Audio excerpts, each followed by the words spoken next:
Now we are going to see the next point of the chapter, rotational dynamics. त्याचा पुढचा point आपल्याला बघायचा आहे आणि ते बघत असताना आपल्याला काही बेसिक पण लागतंच. कोणताही नवीन पॉईंट बघत असताना त्याचा आधी बेसिक काय होतं, 10th स्टँडर्डला असेल किंवा 11thला काय असेल ते आपण डिस्कस करूनच पुढं जातो आहे. मागच्या लेक्चर्सवरून तुम्हाला जाणवलं असेल ते. ठीक आहे, तर आता बघा त्यातलं फर्स्ट आपण जर बघितलं इथे, इथे एक डेफिनेशन बघूया. सेंट्रीपेटल फोर्स हा वर्ड कदाचित तुम्ही नोन असाल, या गोष्टीला माहिती असेल तुम्हाला. सेंट्रीपेटल फोर्स ऐकलं असेल की व्हॉट इज सेंट्रीपेटल फोर्स. ठीक आहे, एक डायग्राम पण मी इथं ड्रॉ करतो.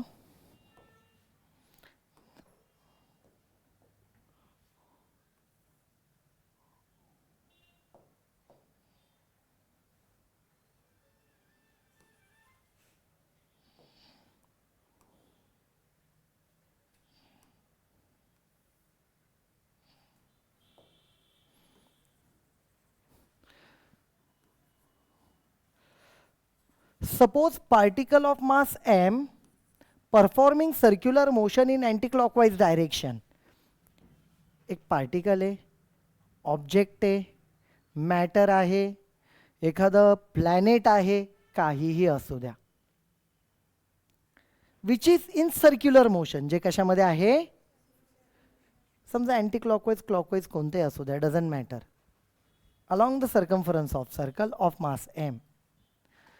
Then there exists a force which is along the radius towards the center. Along the radius त्याला आपण म्हणतो सेंट्रीपेटल फोर्स. वाटलंच त्याला ब्रॅकेटमध्ये आपण नोटेशन यूज करूया काहीतरी. फोर्स पण सी पी म्हणजे सेंट्रीपेटल फोर्स असं आपण कन्सिडर करू वाटलंच तर त्याला. आलं लक्षात. This is F C P centripetal force. This is the radius r. Okay, आपण इथे लिहूया. The force which is along the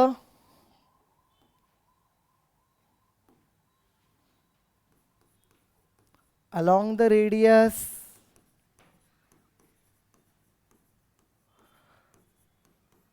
towards the center of particle performing circular motion. काय अडचण आहे यात.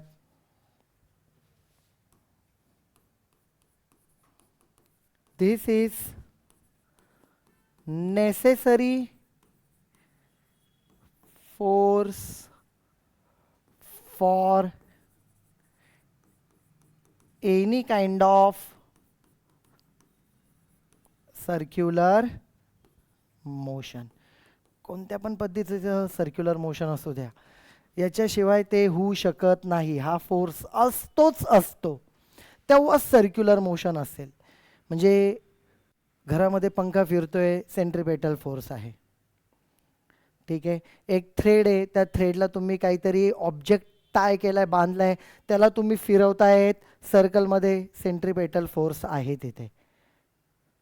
ठीक आहे, समजा अर्थ आहे, अर्थच्या भोवती मून फिरतोय, त्याला दोरीने बांधून ठेवलंय का, नाही, पण सर्क्युलर मोशनमध्ये आहे तो, तिथे सुद्धा कोणता तरी सेंट्रीपेटल फोर्स आहे which is along the radius towards the centre, की जो रेडियसवर आहे टुवर्ड्स द सेंटर आहे. आता थ्रेड आणि त्याला ऑब्जेक्ट जर बांधलेला आहे, तो जर असा सर्कलमध्ये फिरतोय, तर त्यावेळेला टेन्शन इन द स्ट्रिंग आहे ना, समजा इथं ऑब्जेक्ट आहे, स्ट्रिंगला मी असं खेचणार, इथून असं खेचणार, इकडून असं खेचणार, tension in the string centripetal force आहे. सेंट्रीपेटल फोर्स एक जनरल कन्सेप्ट आहे, कंडिशननुसार तो वेगवेगळा असू शकतो. अर्थ आहे, अर्थच्या भोवती मून फिरतोय, तिथं काय दोरीने बांधून ठेवलंय का, मगाशीच बोललो मी, नाही, मग तिथं कोणता फोर्स आहे, जो along the radius towards the centre, इथे अर्थ इकडे मून कोणता असेल मग तो सेंट्रिपेटल फोर्स आहे, पण तो आहे कोणता? ग्रॅव्हिटेशनल. कोणता?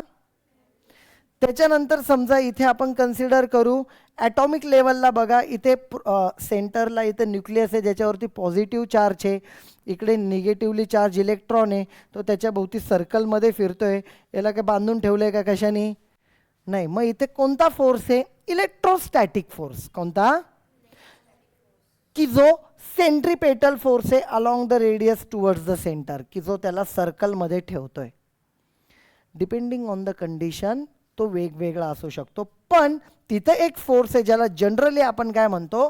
Centripetal force. कोणत्याही टाईपच्या सर्क्युलर मोशनसाठी. यात काय अडचण आहे तुम्हाला? मला नाही वाटत याच्यात काय अडचण असायचं कारण आहे.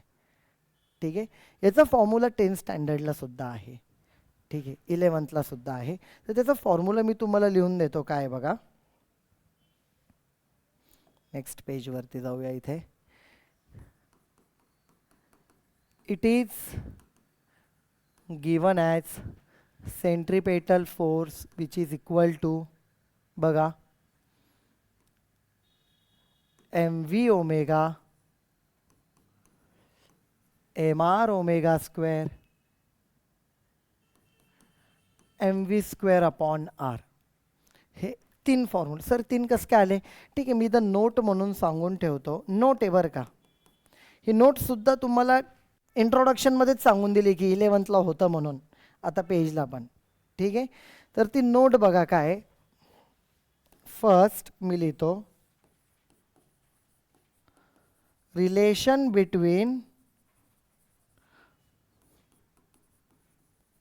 linear velocity v and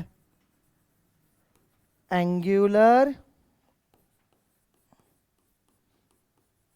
velocity omega यांच्यामध्ये रिलेशन काय?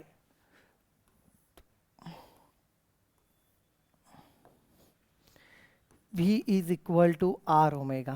आधीच्या सिलेबसमध्ये याचं प्रूफ पण होतं की v is equal to R omega आलं कसं आहे. आता ते प्रूफ तुम्हाला नाही आहे. छोटंच होतं ॲक्च्युली 2 मार्क्सचा, बट आता नाही आहे तर नाही आहे. ठीक आहे. म्हणजे लक्षात घ्या, linear velocity, linear V regular आपण बघितलेली. आता अँग्युलर जो पार्टिकल सर्कलमध्ये फिरतोय त्याची अँग्युलर वेलॉसिटी काय? ओमेगा. यांचं रिलेशन काय? रेडियस वेक्टरनी किंवा रेडियसनी याला मल्टिप्लाय करा डायरेक्टली. That's it. लिनियर मोशनमधली वेलॉसिटी आणि आपल्या रोटेशनल मोशनमधली वेलॉसिटी ओमेगा, अँग्युलर वेलॉसिटी. त्याला कशाने मल्टिप्लाय करायचं? फक्त आरने. हे त्यांच्यामध्ये असलेलं रिलेशन आहे. ठीक आहे. अजून एक सांगतो रिलेशन, लगेच लिहूनच घेऊन नोट लिहितोय तर सेकंड बघूया नोट काय याच्यामध्ये. Second, relation between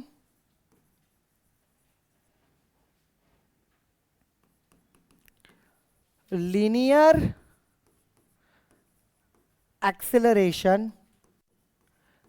A and अजून कोणता acceleration आहे? angular acceleration. टर्म्स सोप्या जरी वाटत असतील शिकवताना ते विसरायला होतात, लक्षात घ्या. नंतर रीड करणं गरजेचं आहे. हे बघा, लिनियर मोशन मधला ॲक्सेलरेशन ए, अँग्युलर ॲक्सेलरेशन अल्फा. जसं इकडे linear velocity, angular velocity, linear acceleration, angular acceleration मध्ये कशाने मल्टिप्लाय केलं होतं? इथं पण तेच करायचं आहे, आरने मल्टिप्लाय करा. लक्षात ठेवायला अवघड आहे का? समजलं? ठीक आहे. सर ही नोट आपण मध्ये का बघितली आहे? मध्येच. त्याच्या मागचं रिझन काय माहिती का? एक गोष्ट लक्षात घ्या. FCP mv ओमेगा जर लिहिला आपण mv ओमेगा, तर समजा या व्हीच्या जागेवर जस्ट कॅल्क्युलेट, तुम्हाला तिन्ही फॉर्म्युले लक्षात ठेवायची गरज नाही आहे. व्हीच्या जागेवर समजा व्ही इज इक्वल टू काय होतं तुमचं? R omega. इथं जर आर ओमेगा टाकला व्हीच्या जागेवर ओमेगा, बघा एम आर ओमेगा स्क्वेअर भेटला. म्हणजे हाच एक लक्षात ठेवायचं, व्हीच्या जागेवर आर ओमेगा टाकला. तसंच समजा व्ही तसंच ठेवूया, ओमेगाच्या जागेवर हे बघा ओमेगा म्हणजे काय भेटल? V upon R. टाका बरं व्ही अपॉन आर. याच्यामध्ये एम व्ही ओमेगामध्ये एकदा व्हीच्या जागेवर आर ओमेगा टाकला, आता ओमेगाच्या जागेवर व्ही अपॉन आर टाकला, तर M V square upon R हा फॉर्म्युला भेटला. बरोबर आहे. मोस्ट ऑफ द टाईम तुम्ही पुढे जे काय बघणार आहे त्याच्यामध्ये मॅक्झिमम टाईम आपण हा फॉर्म्युला यूज करतो सेंट्रिपेटल फोर्ससाठी. काय अडचण आहे याच्यामध्ये? समजलं आहे? ठीक आहे. दिस इज द पॉईंट. मग आता इथे बघा, हे रफ करतो, हे रिलेशनवरून आलेत हे तीन, असं आपण बघतोय. Okay, this is the part. आता इवन मास फोर्स म्हणजे काय असतं रे? जस्ट कम्पेअर करू बरं का, जस्ट कम्पेअर करतो आपण. फोर्स म्हणजे काय असतं? Mass into acceleration. हे बघा, इथला मास सोडून द्या, ॲक्सेलरेशन एवढा पार्ट येईल. बरोबर आहे. आर ओमेगा स्क्वेअर लिहू शकता तुम्ही, व्ही स्क्वेअर अपॉन आर लिहू शकतात तुम्ही, अजून काय लिहू शकतात? व्ही ओमेगा लिहू शकतात. Therefore, A is equal to V omega R omega square V square upon R after comparing this. अवघड आहे? समजतंय का? Okay, so this is what about the centripetal force. अजून इथे मी एक पॉइंट फक्त मागे इथे लिहून ठेवतो खाली. दिस इज रियल फोर्स. कोणता फोर्स आहे? एक्झिस्ट आहे, दिसतो डोळ्याला, तिथं एक्सपिरियन्स करतो, फील करतो आपण, दिसतोय आहे म्हणून. ओके सर, असं कोणता आहे का जो न दिसणार आहे? बघू आपण पुढे काय येत आहे. आता पुढचा एक टाईप बघायचा आहे. हा आपण जो बघितला त्याच्या पुढचा काय लक्षात घ्या. तर थोडं डायग्रामला छोटं करतो मी, कारण मला याच्यामध्ये एक ॲडिशनल पॉईंट करायचा आहे. बघा, द फोर्स विच इज,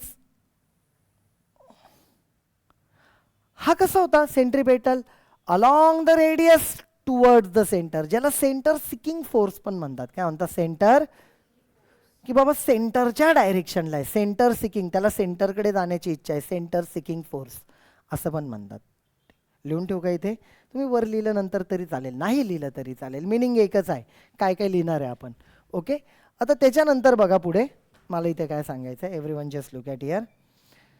हा जो आहे बघा, जो फोर्स अलॉंग द रेडियस पण अवे फ्रॉम द सेंटर आहे, त्याला सेंट्रीफ्युगल फोर्स म्हणतात.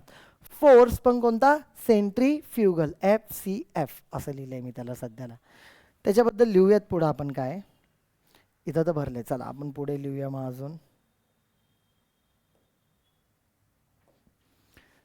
Second, centrifugal force, FCF. यात काय अडचण आहे? समजलं? Which is the force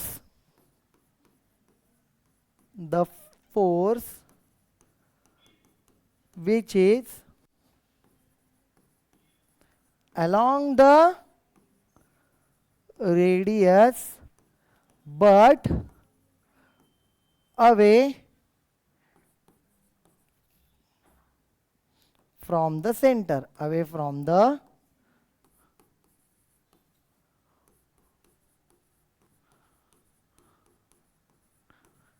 called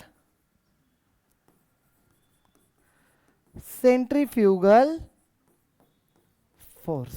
त्याला काय म्हणतो आपण? Centrifugal force, FCF. काय असतं माहिती का?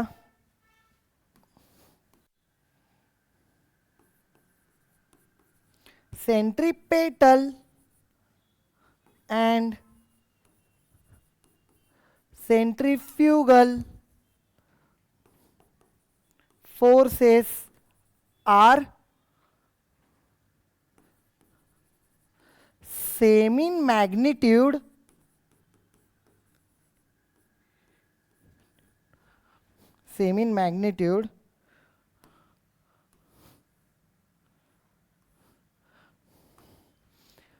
but opposite in direction.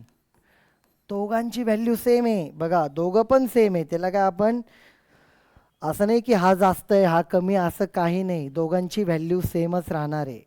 फक्त डायरेक्शन कशी त्याची ऑपोजिट आहे हे लक्षात घ्या. ठीक आहे. दिस इज स्यूडो फोर्स. कोणता फोर्स आहे? ब्रॅकेटमध्ये लिहितो इमॅजिनरी. इमॅजिनरी म्हणजे काय, असं डायरेक्ट इमॅजिन करण्यासारखं असं मला म्हणायचं नाही, शब्दशः अर्थ घेऊ नका. इमॅजिनरी म्हणजे तो तिथं डिरेक्टली आपल्याला फील होत नाही. म्हणजे कसं, थोडंसं एक एक्झाम्पल तुम्हाला सांगतो. फॉर एक्झाम्पल, आता तुम्ही समजा बसमध्ये उभे, ठीक आहे, बसमध्ये तुम्ही उभे, तुम्हाला बसायला जागा भेटली नाही. हां, मग असं उभं राहणार आपण पकडून त्याला, बरोबर आहे, वरती असा हात पकडून. आता ड्रायव्हर जरा स्पीडने चालवतोय गाडी, ठीक आहे. आता ड्रायव्हर जेव्हा गाडी असा सरळ चालवत होता, त्याला इकडे टर्न आला, त्याने तसा स्पीडमध्येच टर्न घेतला ना, असा चालला. आता एवढा पार्ट जर तुम्ही बघितला, याला जर सर्कल, एक प्रकारे एवढ्या जागेसाठी तो सर्क्युलर मोशनमध्ये गेला, ह्या आर्कला, बरोबर आहे. म्हणजे सर्कलमध्ये गेला तो. म्हणजे गाडीने अशी इथून जाताना डायरेक्ट अशी टर्न घेतली, तुम्ही ह्या बाजूला जाणार की नाही, तुमच्या राईट साईडला झुकणार थोडंसं, बरोबर आहे. म्हणजे इथं ह्या पोझिशनला असल्यावरती you will feel the force which is along the radius but away from the centre. सेंटरपासून लांब असा एक फोर्स फील करतो. मला एक सांगा, तुम्हाला कोणी ढकललंय का? तरी आपण दुसऱ्या बाजूला झुकल्या गेलो. आता न्यूटननी तर काय सांगितलं आपल्याला, की एखादी बॉडी त्याच्या लॉनुसार, if the body is at rest it will be in the rest, if it is in the motion it will be stay in the motion. हे त्यांनी सांगितलं. Until and unless external force is acting upon it. जोपर्यंत त्याच्यावर कोणता external force act होत नाही तोपर्यंत. आता आपल्यावरती तर कोणी एक्सटर्नल फोर्स ॲक्ट केला नाही, तरी पण आपण आपली बॉडी एका बाजूला झुकली, बरोबर आहे. तिथं तो फोर्स होता, पण स्यूडो फोर्स होता, की जो अलॉंग द रेडियस आहे, अवे फ्रॉम द सेंटर आहे. कळालं? समजतंय? That is centrifugal force. चुकून पेटल म्हणलो का त्याला मी? नाही, सेंट्रीफ्युगल फोर्स येतो along the radius away from the centre. कळालं? म्हणून त्याला आपण स्यूडो फोर्स असं नाव दिलेलं आहे. दिस इज द पार्ट. आता याच्यानंतर बघा, दोघं सेमच असतात. Here FCP is equal to minus FCF. Therefore, FCF minus MV omega minus MR omega square minus MV square upon R. तेवढीच आहे. मायनस म्हणजे फक्त डायरेक्शन ऑपोजिट आहे, दॅट्स इट, बाकी काही नाही. काय अडचण आहे? मग आता सध्या तुम्ही सेंट्रीपेटल आणि सेंट्रीफ्युगलवरती ना व्यवस्थित लिहून काढा, जेवढं सांगितलं आहे तेवढं. मग पुढचा पार्ट बघू विथ डायग्राम. ठीक आहे, स्टार्ट रायटिंग डाऊन.